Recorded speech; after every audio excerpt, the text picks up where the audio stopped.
Si Amanda Zamora ay isang modelo, dancer, aktres, singer at vlogger.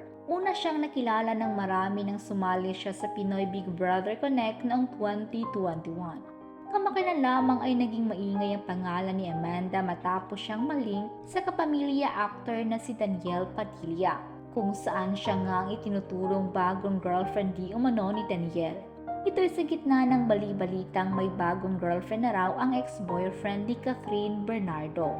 Matatanda ang naghiwalay sina Daniel at Catherine noong November 2023. Kasunod nito, ilang beses na naging usap-usapan ang pagkakaroon ng bagong pag-ibig ni Daniel. Hanggang sa kamakailan lang ay pinangalanan ng ilang balita online na di umano'y si Amanda ito. Nagugat ang espekulasyon na may namamagitan sa kanila ni Daniel dahil sa tanong ni OG Diaz sa kanyang showbiz update vlog. Inusisa kasi ni OG kung totoo ba raw na Amanda ang pangalan ng bagong girlfriend ni Daniel.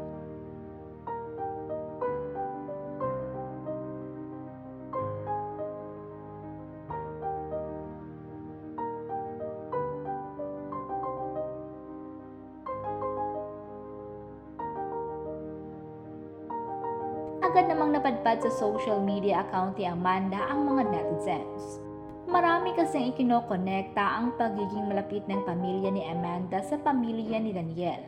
Kung matatandaan ng ama ni Amanda na si San Juan City Mayor Francis Zamora ang nagkasal sa kapatid ni Daniel na si JC Padilla. Ngunit nagsalita na nga si Amanda hinggil sa tunay na relasyon nila ni Daniel.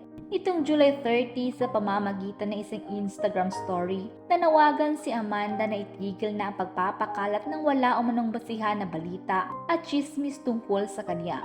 Bagamat hindi niya diretsahang binanggit ang pangalan ni Daniel, iginiit ni Amanda na wala siyang anumang relasyon o kaugnayan kay Daniel.